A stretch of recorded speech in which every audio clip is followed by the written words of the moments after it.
Hi,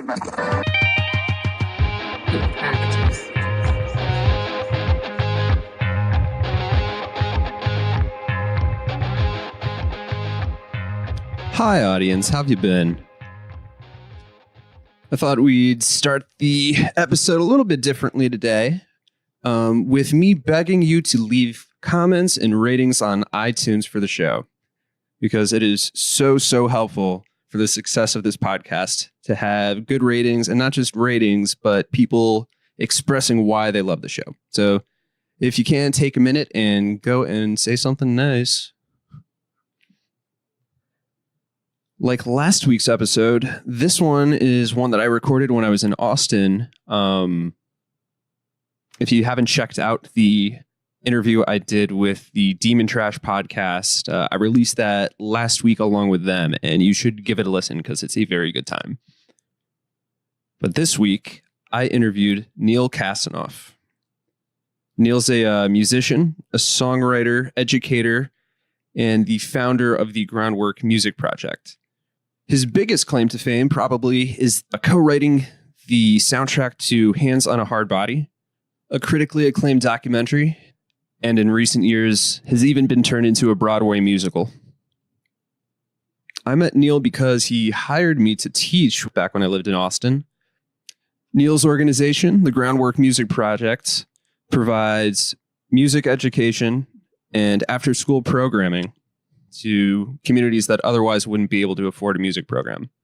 In the last couple of years, it's actually turned into a solidly ukulele-based curriculum, which has become a big part of my musical life. Anyway, Neal's been a good friend. Really happy to know the guy. Had a chance to sit down with him at his place in Austin, and we had a very good talk. So please enjoy an interview with my very good friend, Neal Kassanoff.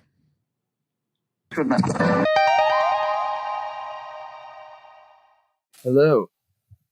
Good morning. So who is the handsome man that I'm sitting across from this morning? This would be Neal Kass. I don't know. Handsome man, I don't know, but I happen to be Neal Kassanoff.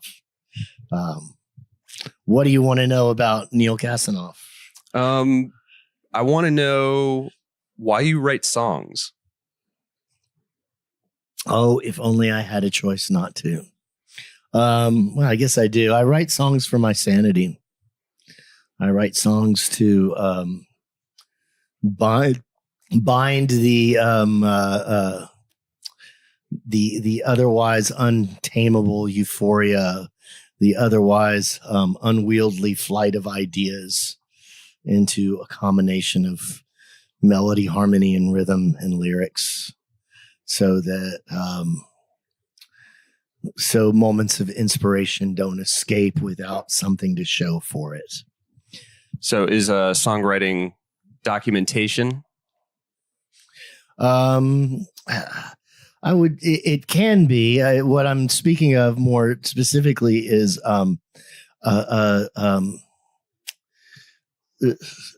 something that more of an anchor. Is something to show for having good ideas. If you can write something and bring it to stage, you can use it to create an anchor in your life. A sort of, for me, it's kind of become a centerpiece for my livelihood, and a way to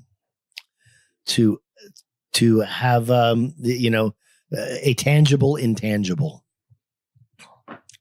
Yeah. So how's that for a non-answer?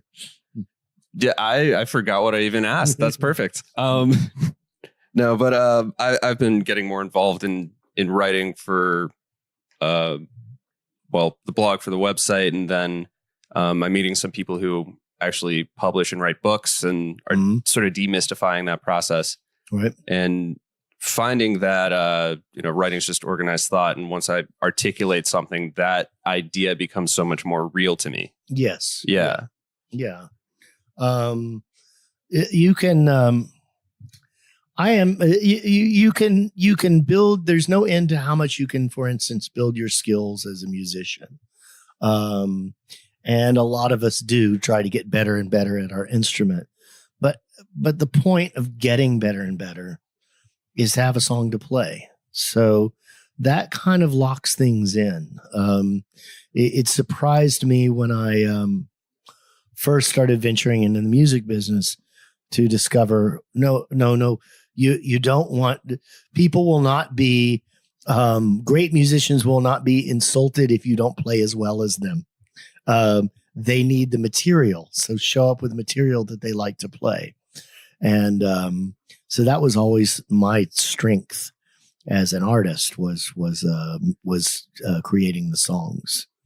So, and I think when I started, I had a very inflated sense of confidence in what I was churning out at the time. And I'm very glad that I did, because without that inflated sense, I wouldn't have written so prolifically, and I would not have sort of eventually found a point where I went, oh, let me go back and evaluate sort of the first phase, realizing that I will probably throw out most of what I've written and take it to the next level. So, yes, in my case, a false sense of confidence about my skills served me well. Yeah, well, that's, what is that Hollywood complex where people go out and they pretend to be a big deal until they're a big deal?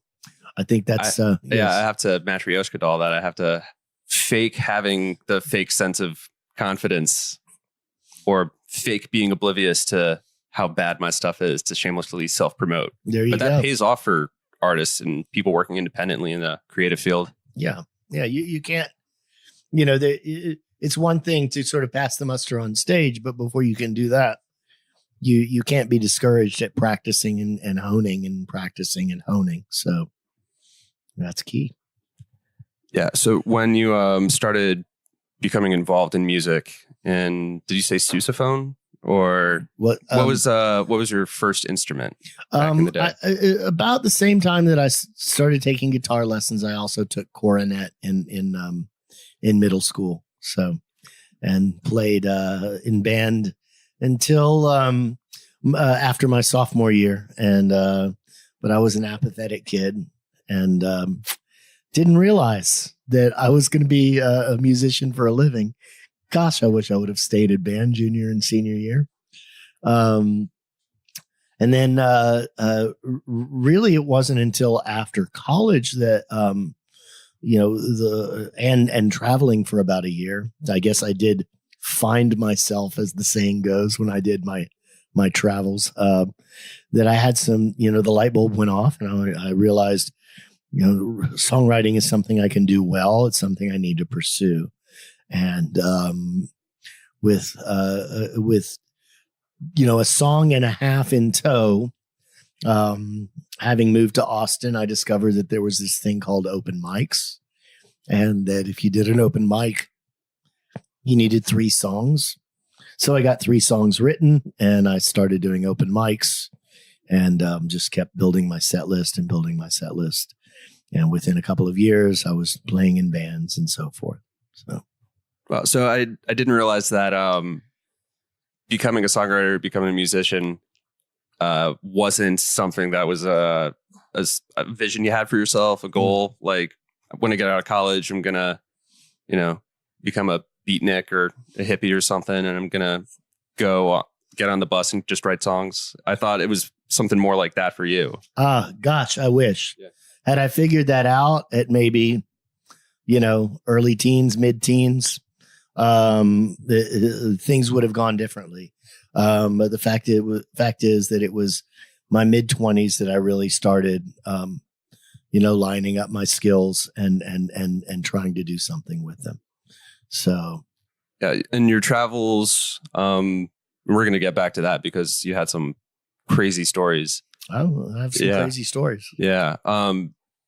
What was your idea? What is, when I start real life, when I get back from all the traveling, what did you think was going to happen? Well, what actually happened was I moved I'd grown up in Midland, I'd gone to school in Atlanta. I came back and sort of drifted down to Austin, it really kind of drifted through a grad program at Texas State for psychology. Got a master's in school psychology. There was my mind was occupied with conflict, which was resolved eventually when I started pursuing music instead of the psychology. And I started finding work doing music for kids. And once I had paid work, I just determined keep looking for paid work. So a lot of things developed over those years. I opened up a lot of doors. Some of them gave me credibility. Some of them put a little scratch in my pocket. But the music I built just a repertoire of music for kids that became my day job, while also playing in a variety of bands and just writing, sharing my songs with other artists, having the opportunity to for other artists to record some of my material. Excuse me. And then getting to do some soundtrack work. So all of those things started to add up to me having some kind of name in this town and enough respect to just kind of keep it moving along. So it just sort of encouraged itself to happen once you were doing it around Austin. Yeah. I once I made up my mind that I was going to do it, I was compelled to sit down and write a bunch. And so that just kind of tilled the soil and kept things growing. So, okay. So mid-20s, you have a couple of songs, you get enough of a set to do some open mics.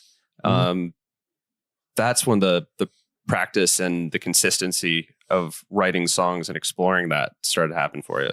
Yeah. And really it was by my probably a spot that a lot of young musicians hit in their late teens, early 20s.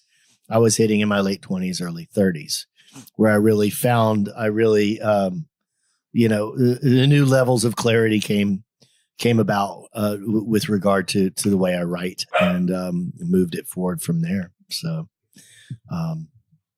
and went under the name Neal Kassanoff with most of my recording projects for a good chunk of time. So, yeah. Okay. Well, getting back to your traveling. So one thing that I wrote down was let's see. It is about your traveling, and I made a good list. It's like started in Midland. Yeah, here we go. Started in Midland, college in Atlanta, traveled extensively for a year, settled in Austin, live in Paris for about a month every year. Is this good for the writing? Yeah, everything's good for the writing. Yeah. So sitting reclusively is good for the writing. Traveling is good for the writing. Honestly, with I've done a couple of summers now where I've gone to France. I'm excited about trying to write in a second language, trying to write music in a second language. I'm definitely trying to sing some songs in French. But I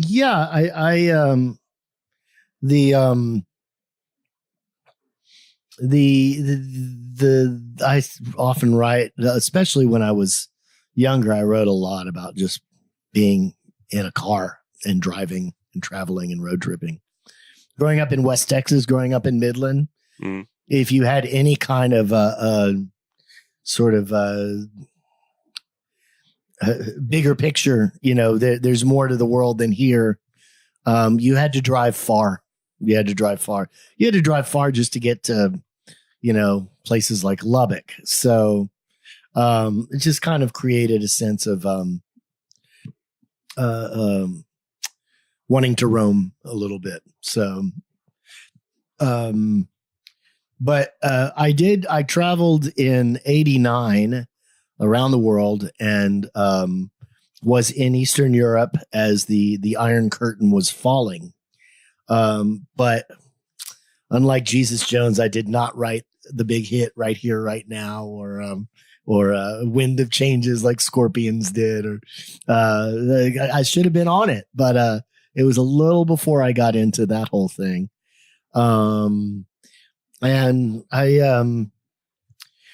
think that probably there are some songs where I paint a picture in my mind of a certain setting, but generally the songs are more about the internal world than the external one, probably. Yeah, I was going to actually ask about the image of road tripping, and I try to write out of my senses a lot to kind of get into my body physically of what I'm trying to write in. But is it intentional? You have like a pretty good mix of tastes and interests, from mixing cocktails to food to traveling to learning languages, and very, very sensual, like you're living and interacting with things. But is that something you develop consciously, or the writing encouraged, or it's a little bit of both, to have sort of material and more things to work with in your inner life? Right. That's interesting. It's funny you say that, because I will often, when writing, coffee cups show up all the time in my just sort of list of prompts. I don't always write about it, but if you're creating an image and you put a coffee cup in front of whoever's narrating the song, suddenly you have an aroma, you have the visual of the steam, you have you have information about the setting. It's probably during the daytime, probably in the morning time.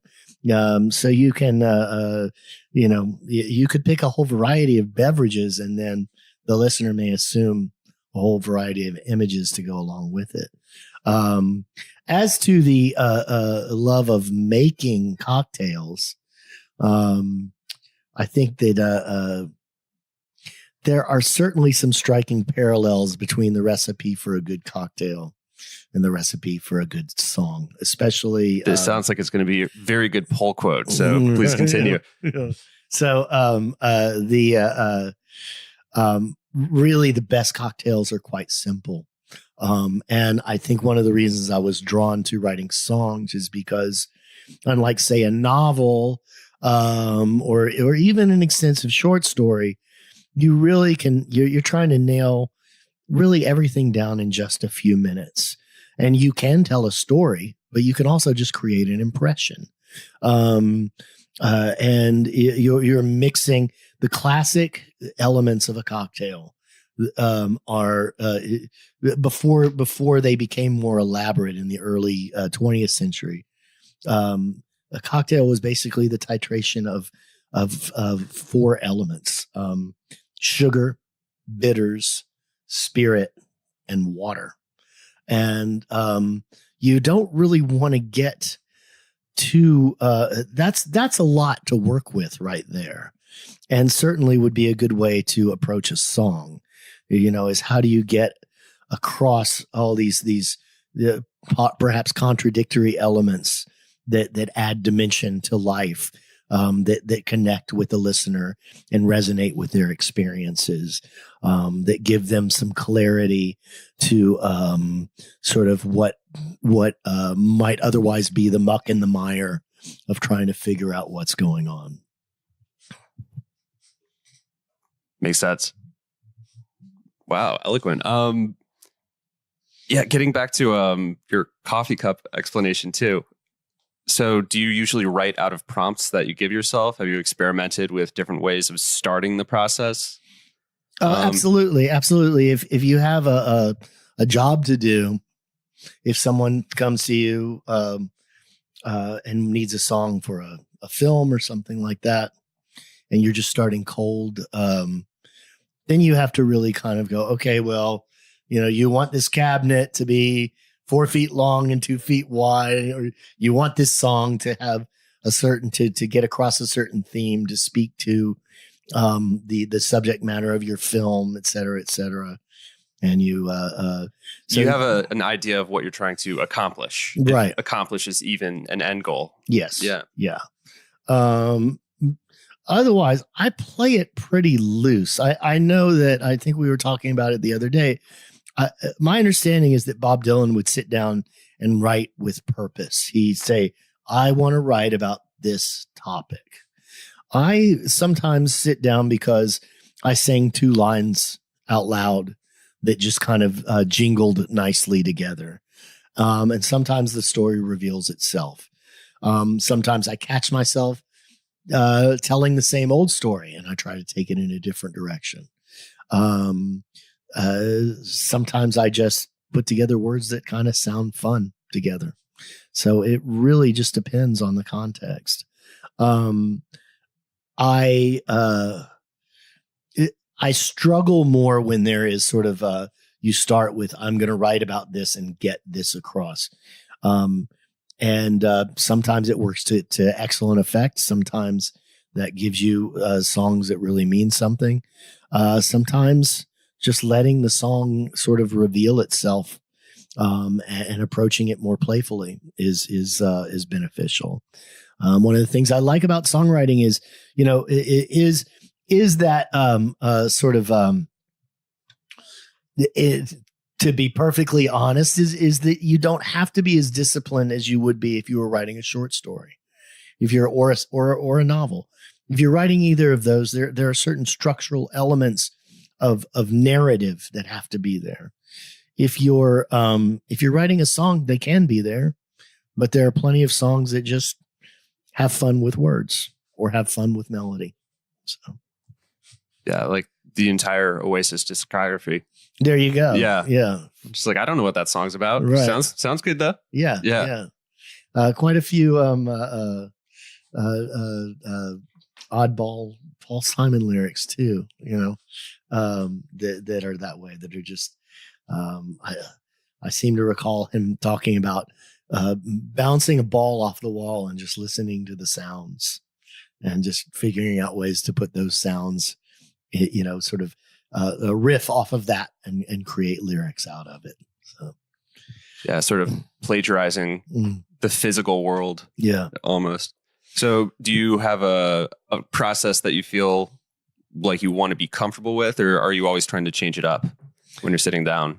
I count on inspired moments and building from those. So a lot of it is just when I have downtime, when I have alone time, if the guitar is out or the uke is out, I grab it and I start playing, and I just, whatever strikes me, I remind myself that I probably won't remember it in 10 minutes. So I better record it. And I have, since I started doing that probably when I was 18, and have never deliberately thrown out a single idea on cassette tape, followed by those little digital recorders, followed by my long, probably almost 8 or 9 year archive of ideas and notes that are in my recording device on my iPhone. So how often do those get used with that intention? Like a year later, it's like, I need one of my good ideas. Yeah. It doesn't. In fact, in 2013, I took this one of several boxes of cassette tapes on a 16-hour road trip. And, not all of it was music. Some of it was just sort of stuff in my life I was recording at the time. And there were a lot of really bad song ideas. There were just a lot of stuff that was just nothing but old, Oh, wow, this was a slice of my life in 1987 when I was doing something that really was of no consequence at all. So, but I did notice that the ideas started to get sort of more in line with my current standards and tastes about, by the time I was in my late 20s, early 30s. That's when it started to really click. I think that's when a lot of things click for human beings in general, at least in our society, where you start consolidating what you're getting right and throwing out more of what you're getting wrong. So that I don't know if that applies to other areas of my life, but in my songwriting, it's worked. Yeah, well, you have a lot of different sides to your professional life now too. Mm-hmm. And I know you because I worked for you. Yes. I don't know how I convinced you to hire me, but because I did not know how to play ukulele and I had not taught classes before. But things went great, and Groundwork was a great organization to work with. But how did that start up? Because founding a nonprofit and then teaching classes all over the Austin area, looking for grants and creating all of these performance opportunities for kids is huge undertaking. It is a huge undertaking. Fortunately, everything worked out just as I had planned. I got that huge hit single, got really rich, and then the little cottage industry nonprofit that I started, I was able to just donate tons of money to it, thanks to the richesse that I had built as a famous singer, songwriter, and performer. Oh, wait, that didn't happen. What happened was I was able to develop some street cred as a musician. I was able to develop a good repertoire of songs. I was able to develop a curriculum based on my songwriting to help really young kids, preschool age kids, learn how to make music, learn how to carry a tune, keep a beat, and the doors that were opening in terms of funding were all coming from, ironically, the nonprofit. So as that developed, I kind of operated two realms in parallel: the music for kids and the nonprofit for kids, and playing in bands and writing songs for other audiences.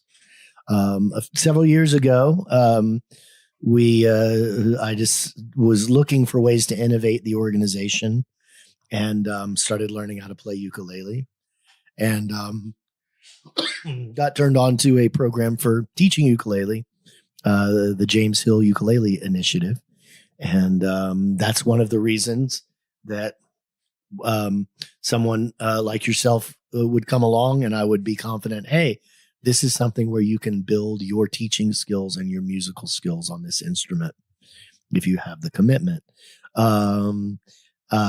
So several years ago, I really kind of dropped the other stuff, the playing in clubs, the working with bands, the working to older audiences, so that I could really kind of help devote some time to taking the nonprofit to the next level. So now it's starting to get some legs, and I am eager to get back to writing for a more varietous audience, and eager to start finding ways to sort of return to opportunities to play to adult audiences again. So yeah, it feels like something new is starting for you. Before we started recording, we came in, I had my bag and I brought my solid body electric ukulele with me, and we did a show and tell of all of our new toys. Yes. Things like that. But did it just feel like it's time to start writing again? It's time to build something new.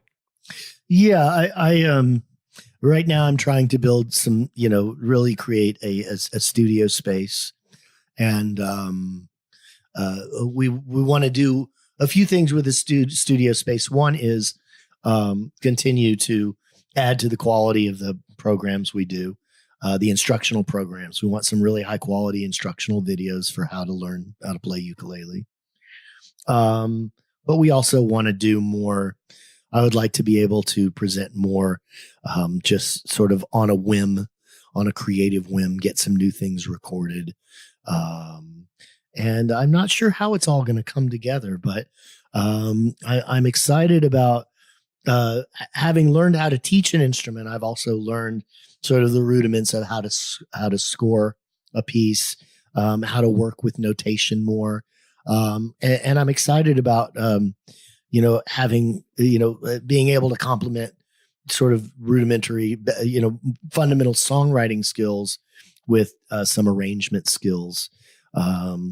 So who knows what that will all look like in the end, but I would love to try my hand at doing some string arrangements, creating some songs where that would be the appropriate means of production. I'm trying to learn how to do more jazz. I just bought a book called Duke on Uke, where I'm learning to play some Duke Ellington on ukulele. I'm also, trying my hand at some more guitar jazz. So I think a lot of, I didn't used to just learn other songs. I would just, anytime I sat down to work on music, I'd work on my writing. So once I go back to the writing now, my skill set has already been stretched out a lot more. So I'm looking forward to having, sort of improved musicianship to wield as a songwriter. So yeah, you've mentioned that to me before about the James Hill program. Is because you've been certified up to the higher level 3. That's correct. Level 3, yeah, and I'm a level 3 ukulele ninja. So say that on your LinkedIn. Yeah, it should. It should. James Hill is a ukulele master. As you know, you worked with him in the year 1 program, and has developed a very beautifully structured way of teaching the instrument, and even more comprehensively, a beautifully structured way of teaching people how to be musical in the context of ukulele. And I didn't know that I could teach until I got turned on to this program. And as I had to master the material that went along with the three tiers of teaching that you had to master, I got better and better at playing and learned a lot about how you do that without overwhelming yourself. It was really nice to have a program where I was assigned to learn a certain song and get it out the gates. So, yeah, that is an advantage to somebody else having a learning path cut out for you. Yes, absolutely. Because you can get better at just practicing, but it is hard to practice things that you're bad at. Right. It's not as much fun. Yeah. Yeah. And if you, if someone is kind of there to guide you and say, no, I've put this in the repertoire because I've done this many years and this is the level you should get to. Which is why you should pay us to teach you things. Yes, yeah, absolutely. Exactly. So, as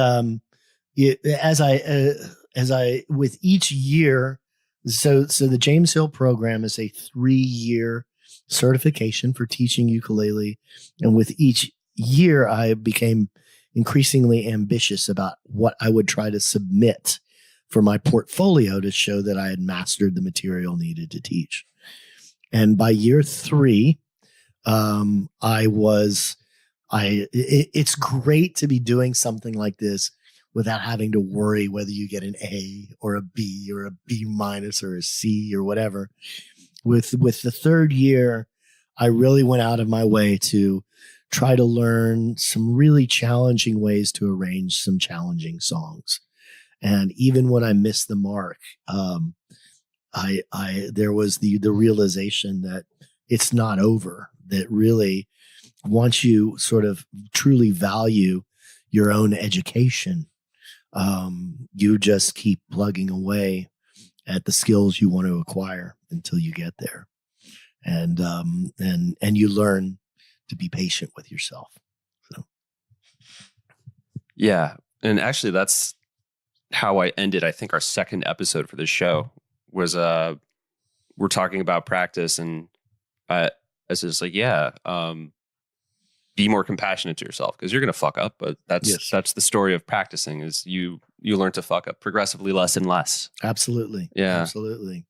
And you, I think a lot for me with sort of being more, going into this later phase of life with more commitment to instrument craft or to performance craft.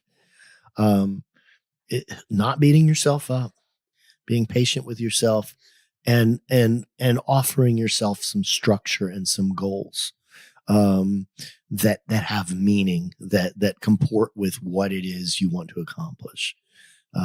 Really, that comes down to picking songs and making your mind up to learn them well.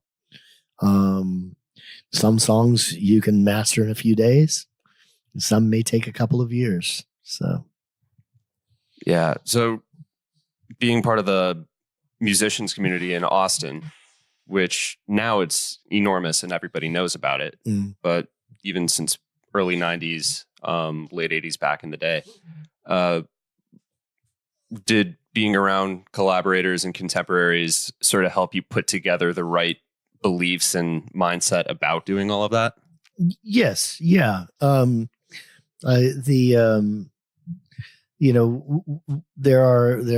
a song or two that I've co-written. And whenever you do co-writing, it really, it really helps expand your sense of what's possible. I love collaborating. I think there was a time when I was much more protective of my songwriting. And I'm less so that way now, but, I co-wrote, there's some pieces that I've written all on my own that other artists have recorded. There are other pieces that I wrote a verse and then the other artist wrote the bridge or the second verse or created the arrangement. All of those things, really have helped me learn. When I did a co-write with the Asylum Street Spankers, and it started with just a kind of a witty verse on my part, and was followed up by a witty verse on Guy Forsyth's part, and followed up by Whammo creating a bridge for the song and figuring out where to put a key change in and all of that. Really, once I heard it when it was all done, I was like, wow, this is great. What happens when everybody brings their dimension of skill into something? And I've certainly made that effort. The last album that the Dead Left did was a 6-song EP. And I was very intent on the songs having a collaborative element. And Lindsey Green in particular, a bass player, did a fantastic job of, I really kind of gave him the reins on some things. I would bring in some ideas that were perhaps formed, but that didn't really pop or were partially formed. And I really left it to the band to share their thoughts on it. And we ended up with some really, really nice arrangements. I really like working that way. It's you end up building your own skills better, and you end up having more skill, and then your deficits get covered better that way.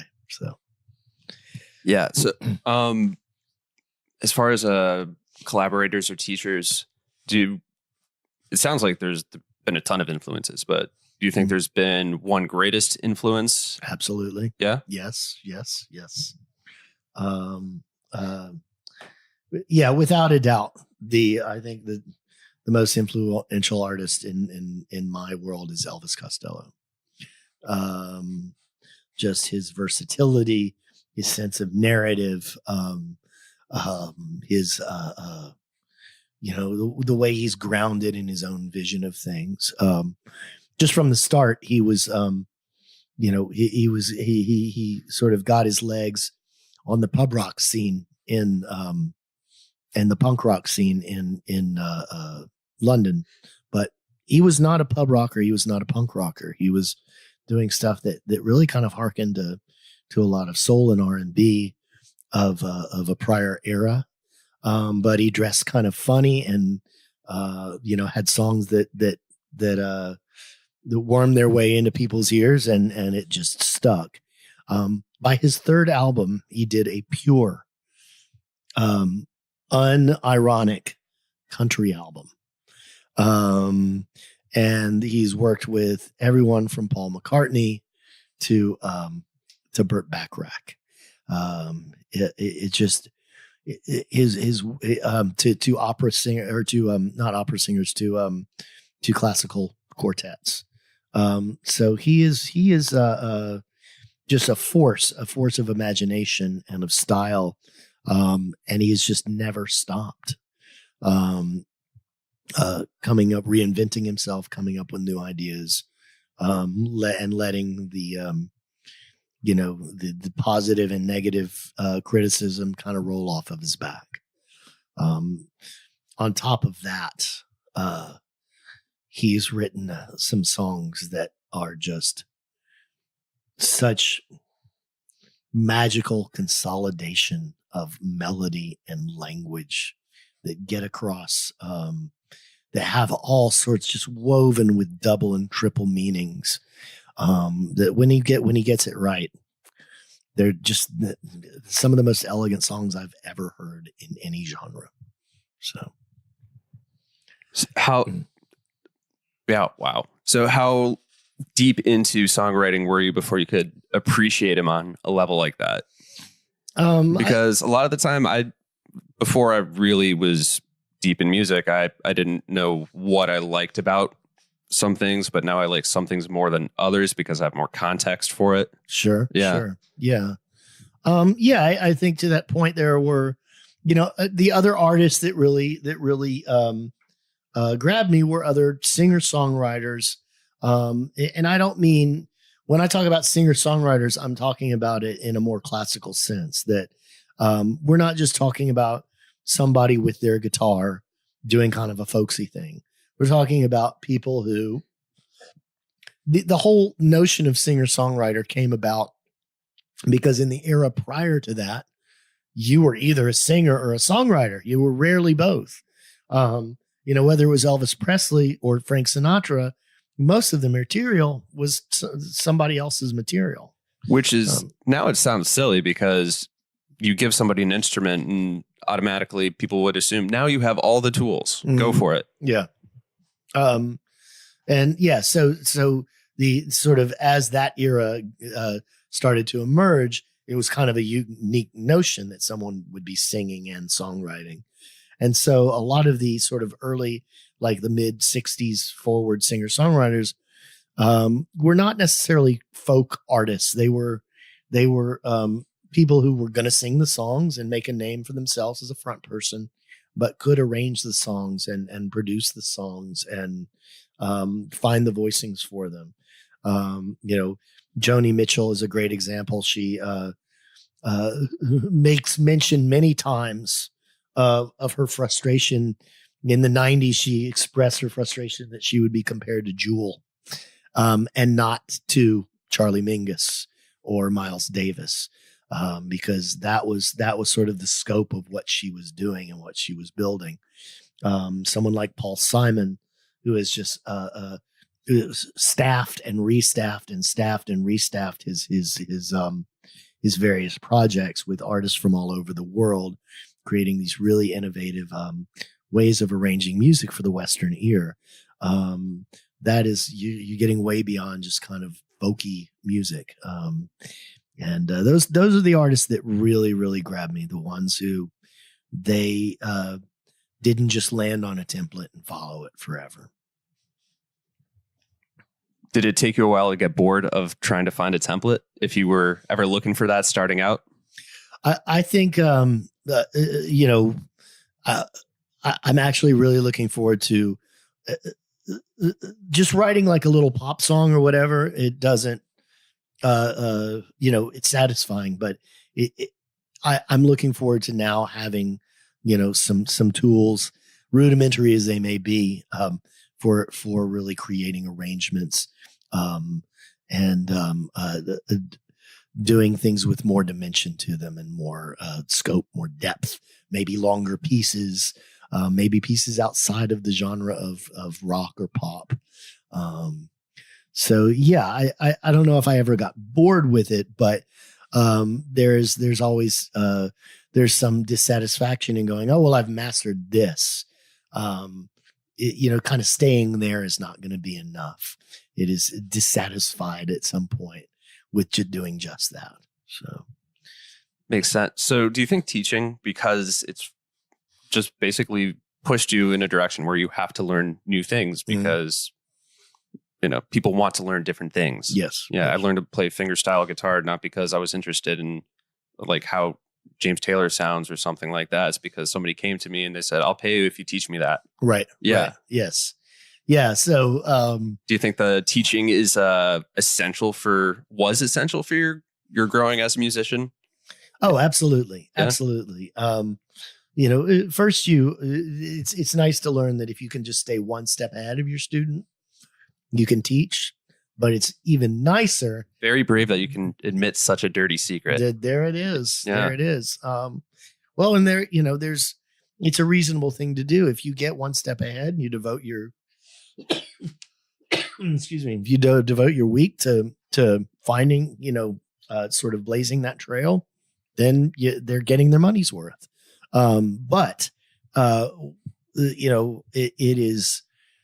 It's great to be on the other side where I've learned enough on ukulele that there's a bigger risk with complacency than there is with staying one step ahead.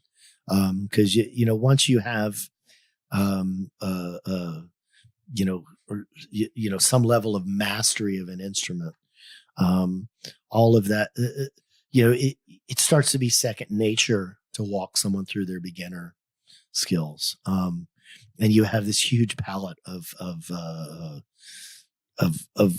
ways that you can direct a student, this way and that way. So, do you feel like your voice as a teacher has kind of become the same one that you write your music in? I find that it's best to just write a song. I'm not exactly sure what you mean by the question, but if you write a song sort of to the purpose of educating, I think if you just write a song to the purpose of writing a song, it's more likely to be educational. Yeah. Then there are exceptions to that. There's a whole host of stuff I've written for preschool kids where you have to sit down and write a little rhyme. But really, the whole point of learning music is learning songs that you love to sing and love to play. And if you get that right, you can tweak them here and there so that your students can sink their teeth into them, can get something out of them. So, yeah. Do you think enthusiasm or your mastery of the material has been more important as a teacher? I think you need to master the material. You need to take the enthusiasm for granted to some extent. Yeah. The sort of the discipline of getting the material right. The enthusiasm kind of takes care of itself, I think. So, you really need both though. Yeah. The enthusiasm grew out of learning. The enthusiasm grew out of being excited about a teaching method.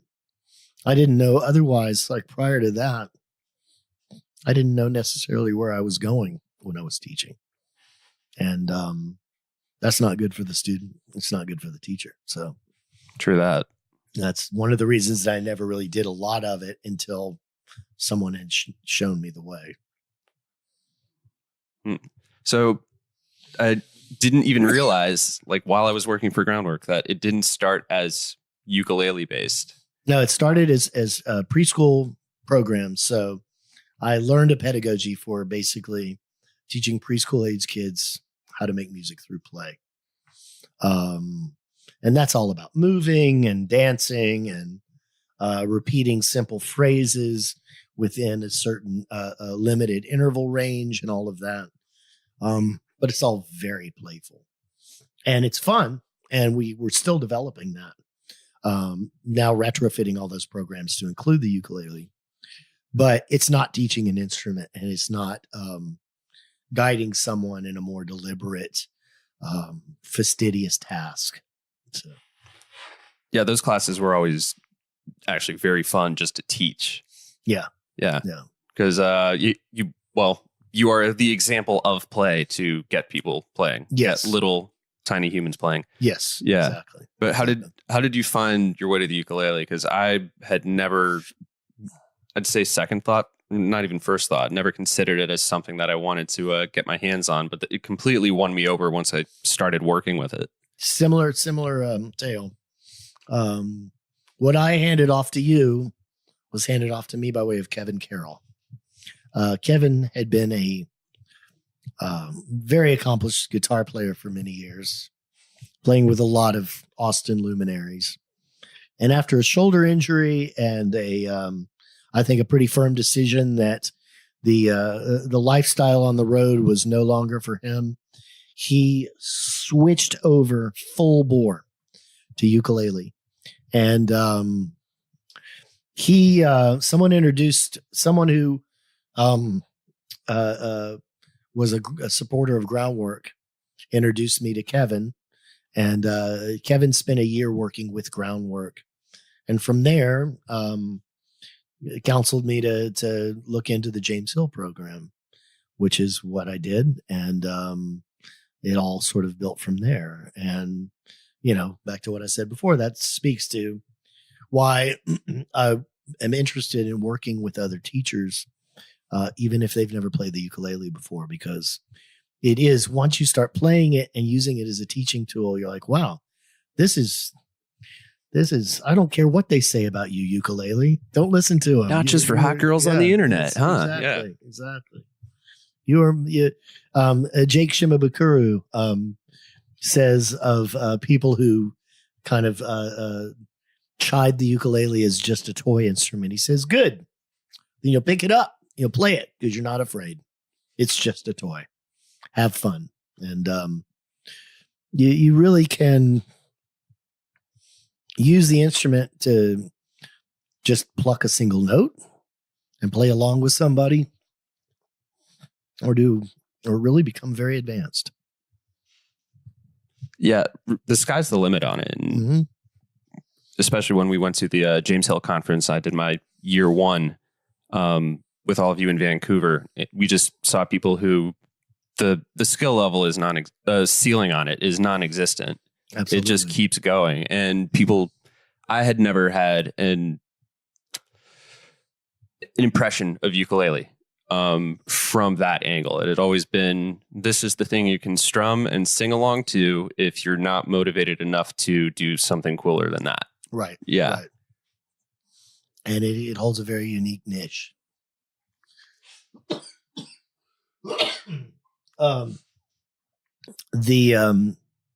You can put it in the hands of a 3 and a 4-year-old. You can put it in the hands of a teacher working with 3 and 4-year-olds. You can put it in the hands of a parent with a 4-year-old.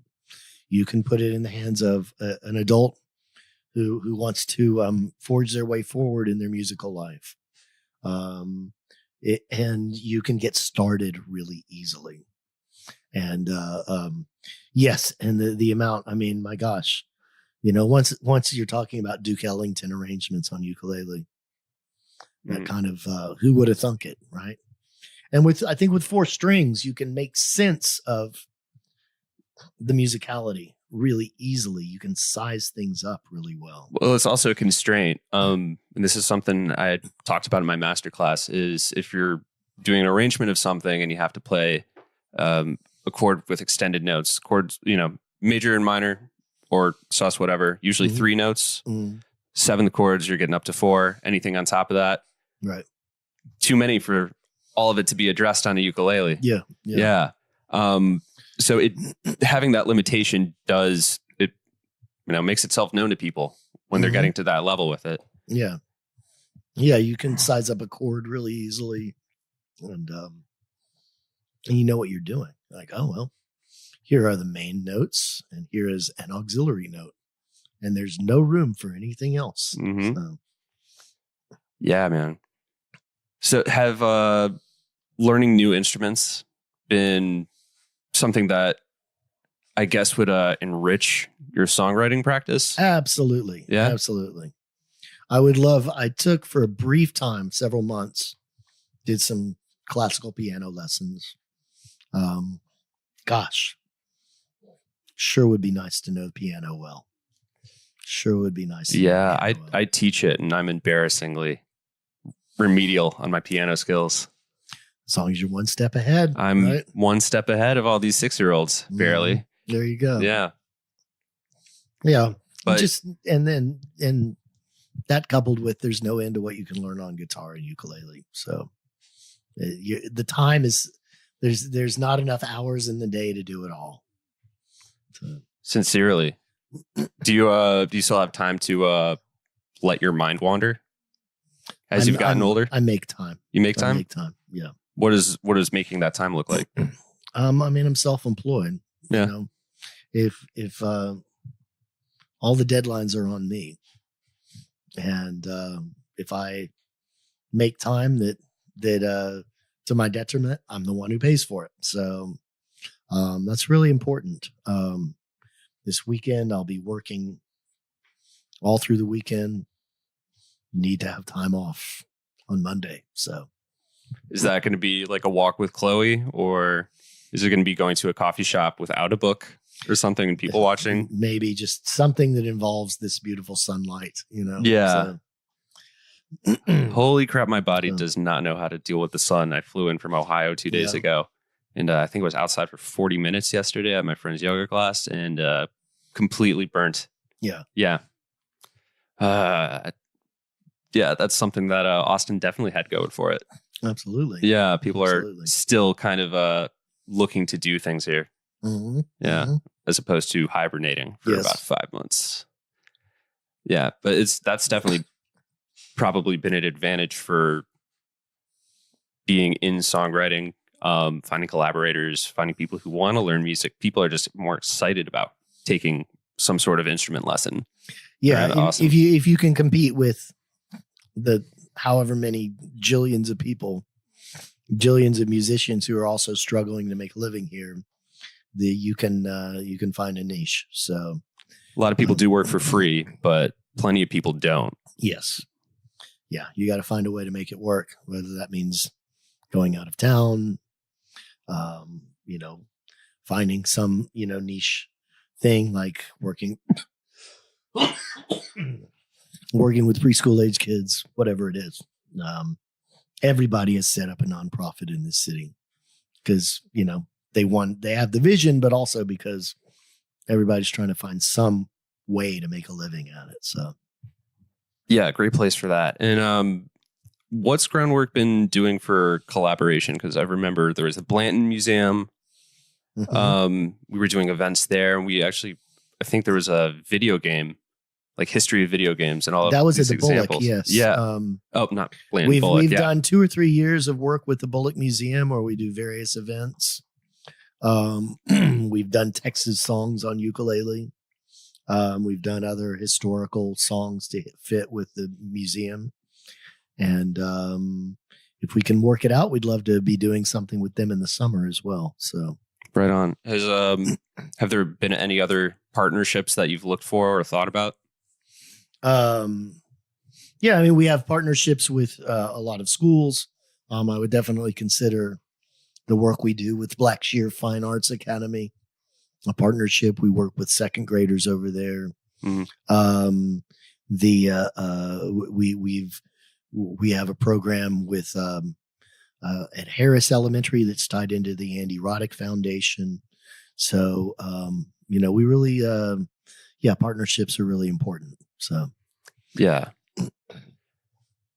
And Austin just keeps growing, and so yes, it does. Yeah. Has the level of enthusiasm for this increased, decreased? Because a lot of people talk about sort of how it's not as potently Austin or old Austin as it used to be.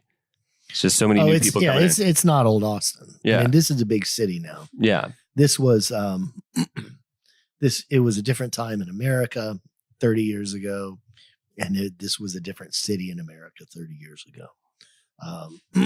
It was is there a different appreciation for it now in a way that's helped or hurt? I think if you want to find work, it's out there. If you want to sort of find cheap rent and a residency that puts some scratch in your pocket, it's a lot harder than it used to be. You have to be a lot more imaginative and creative.